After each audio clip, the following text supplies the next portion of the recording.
اعوذ باللہ من الشیطان الرجیم، بسم اللہ الرحمن الرحیم۔ ناظرین، میں ہوں آپ کا میزبان محمد تحسین عباسی اور آپ دیکھ رہے ہیں میرا YouTube channel Pakistan time news.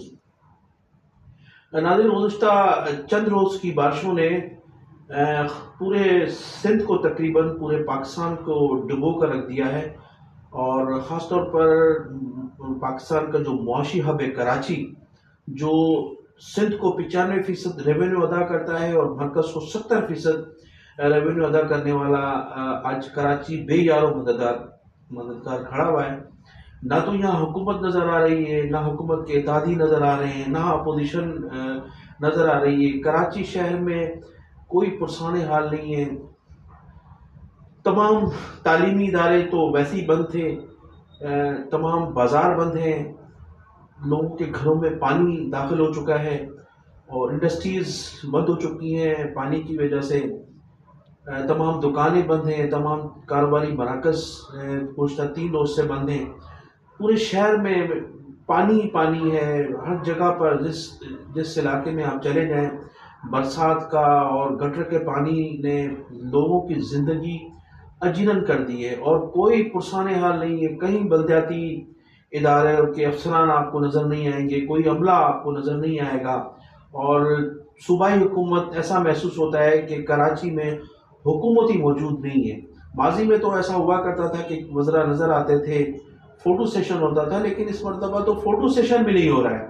اور ہمارے صوبائی وزیر بلدیات سید ناصر حسین شاہ صاحب اپنے دوستوں کے ہمراہ بے نظیر بھٹو صاحبہ کی سالگرہ منانے میں مصروف عمل ہے۔ آج سارا دن وہ اس جشن میں مصروف رہے، اور شہری جو تھے وہ اذیت کا شکار تھے۔ کئی بچے فوت ہو چکے ہیں، قربانی کے جانور مر چکے ہیں۔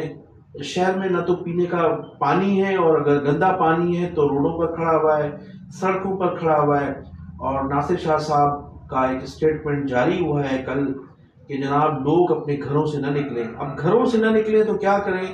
بے روزگاری کا یہ عالم ہے کہ جب لوگ گھروں سے نہ نکلیں تو کھانے کے لیے ان کے پاس کچھ نہیں ہے۔ حکومت کی جانب سے کوئی امداد کا کوئی سلسلہ نہیں ہے۔ یہ حکومت جس میں اس وقت ناصر شاہ صاحب صوبائی وزیر بلدیات اور سینئر وزیر کہلاتے ہیں، سید مراد علی شاہ صاحب ہمارے سندھ کے چیف منسٹر ہیں۔ کووڈ کے زمانے میں بھی مبینہ طور پر جعلی بل بنائے گئے، اور جس طرح سے 8 ارب روپے کی چار کے ٹولے نے اس کو 8 ارب روپوں کو جس طرح سے یوٹیلائز کیا، اور وہ کہاں گئے، کس کو ملے، کہاں امداد دی گئی، کوئی پتہ نہیں ہے۔ ہونا تو یہ چاہیے تھا کہ کراچی کو آفت زدہ قرار دیا جاتا، کراچی کے شہریوں کی مالی امداد کی جاتی۔ جس برسات کی جو صورتحال ہے، لوگوں کے یہاں راشن حکومت کی جانب سے پہنچانا چاہیے تھا، لیکن ناصر شاہ صاحب فرما رہے ہیں کہ لوگ اپنے گھروں میں رہیں، اور جب گھروں میں رہنے کا کہہ رہے ہیں تو جناب ان کو گھروں میں کھانا بھی پہنچائیں، ان کی مدد بھی کریں۔ یہ سارا فنڈ، یہ تمام جو اربوں روپے کے فنڈ ہیں، یہ وزراؤں کی عیاشی کے لیے تو نہیں ہے، یہ عوام کے لیے، عوام کے ٹیکس ہے۔ وہ اس شہر کی یہ حالت ہے جس شہر کے مال پر آپ عیاشیاں کر رہے ہیں، جس شہر کے مال پر آپ لوگ حکومتیں کر رہے ہیں، اس شہر کی یہ حالت ہے۔ اگر کل شہر نے ٹیکس دینا بند کر دیا تو آپ کی گاڑیوں میں پیٹرول بھی نہیں ہوگا۔ تو برائے مہربانی شہر کی طرف توجہ دیں، سالگرہیں بھی منائیں اپنے لیڈروں کی، اور گھروں میں بھی آپ رہیں، لیکن اس شہر کی لوگوں کی فریاد سنیں۔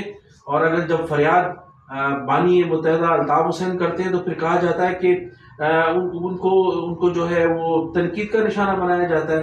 ظاہر ہے جب آپ حکومت بھی نہیں ہوگی، اپوزیشن بھی نہیں ہوگی، اور حکومتی اتحادی بھی میدان میں نہیں ہوں گے، تو یہ شہر تو الطاف حسین کا ہے، اور یہاں آج بھی مینڈیٹ الطاف حسین کا ہے، تو الطاف حسین ہی ظاہر اس شہر کے لیے بات کریں گے۔ گزشتہ رات جناب طارق جاوید صاحب نے، جو کنوینر ہیں متحدہ قومی موومنٹ 90 کے رابطہ کمیٹی کے، انہوں نے سخت احتجاج کیا ہے کراچی کے شہریوں کے ساتھ، جس قسم کی زیادتیاں کی جا رہی ہیں، جس قسم کا حکومت کی جانب سے سلوک کیا جا رہا ہے، یہ بے یار و مددگار چھوڑ دیا گیا ہے شہر کو۔ اس کے علاوہ سکھر شہر کی بھی یہی صورتحال ہے۔ سکھر شہر جہاں سے ناصر شاہ صاحب خود منتخب ہوتے رہے ہیں، اس شہر کی صورتحال یہ ہے کہ وہ بھی پورا ڈوب چکا ہے، اور اس شہر میں بھی جو ہے جو حالت ہے وہ ان شہریوں سے پوچھی جا سکتی ہے. دوسرے شہروں کی بھی یہی حال ہے. پورا انفراسٹرکچر تباہ ہو چکا ہے شہروں کا. اور یہ جو بلدیاتی ادارے ہیں جہاں ناصر شاہ آئے دن ہر 2-3 ماہ کے بعد افسران تبدیل کرتے ہیں زر کے زور پر، تو جب زر کے زور پر جو افسران آئیں گے تو وہ پھر کام بھی ایسے ہی کریں گے. اور کہاں کہاں سے کن کن لوگوں کو یہاں افسر لگایا گیا ہے جن لوگوں نے اس شہر کا کبھی وزٹ ہی نہیں کیا. ایسے ایسے ایڈمنسٹریٹر ناصر شاہ صاحب کی طرف سے اس شہر میں مسلط کیے گئے جنہوں نے کبھی کراچی دیکھا ہی نہیں تھا. جو شخص کراچی کو جانتا ہی نہیں ہے اس کو لا کر آپ نے یہاں ایڈمنسٹریٹر لگا دیا زر کے زور پر. تو یہ شہر کا یہی حال ہونا تھا.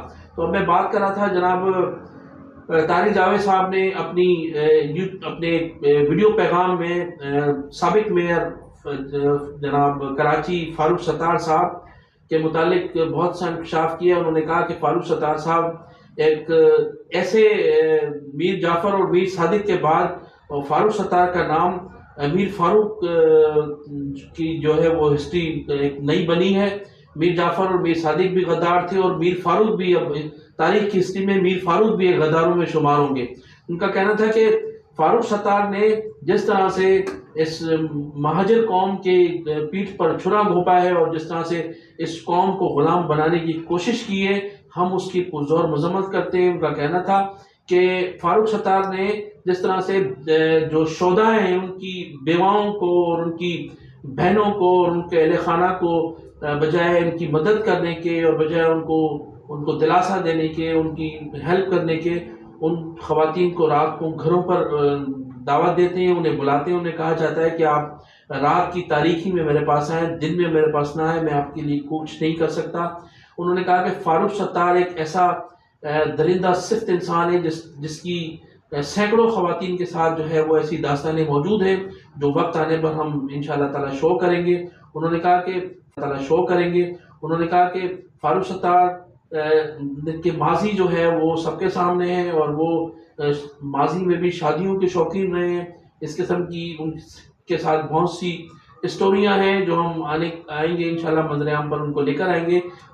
مجموعی طور پر طارق جاوید صاحب کا کہنا تھا کہ فاروق ستار ایک بد کردار شخصیت کا نام ہے اور اسی لیے متحدہ قومی موومنٹ سے اس کو فارغ بھی کیا جا چکا تھا ماضی میں 2 مرتبہ. پھر معافی تلافی ہوئی، وہ پھر واپس آ گئے اور پھر انہوں نے ٹھاکر کے ساتھ ایک رات گزارنے کے بعد بانی متحدہ کے خلاف جس قسم کے الفاظ استعمال کیے یا جس قسم کا انہوں نے خیالات کا اظہار کیا، بعد میں متحدہ قومی موومنٹ 90 سے جس طرح سے انہوں نے بے وفائی کی، تو وہ اس قابل نہیں ہے کہ ان کو جو ہے وہ دوبارہ ہم معافی دے کر یا متحدہ قومی موومنٹ میں شامل کیا جائے یا مہاجر قوم ان کو ووٹ دے. تو انہوں نے کہا کہ ہم آئندہ تمام جو انتخابات ہو رہے ہیں 2022 سیٹ نمبر 42 پر جو انتخابات ہونے جا رہے ہیں، متحدہ قومی موومنٹ 90 پوری طرح سے ان انتخابات کا بائیکاٹ کرے گی.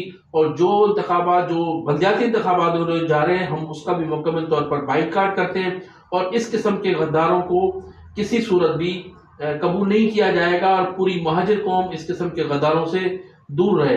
تو دوسری جانب یہ تھا اور انہوں نے یہ بھی کہا کہ انہوں نے حکومت کو للکارنے کی کوشش کی، انہوں نے صوبائی حکومت کی مذمت کی. انہوں نے کہا کہ جناب کراچی کے شہریوں کو بے یار و مددگار چھوڑنے سے آپ کے مسائل حل نہیں ہوں گے، آپ کے مسائل میں اضافہ ہوگا، آپ خود تکلیف میں آئیں گے. اگر کراچی کے شہریوں کو، حیدرآباد کے شہریوں کو مزید تنگ کیا گیا تو پھر اس کا حساب کتاب آپ کو دینا پڑے گا. تو ناظرین میں انہی الفاظ کے ساتھ آپ سے اجازت چاہوں گا کہ آپ میرے چینل کو سبسکرائب بھی کیجیے گا اور کمنٹ سیکشن میں جا کر اپنی قیمتی رائے کا اظہار ضرور کیجیے گا. پاکستان زندہ باد.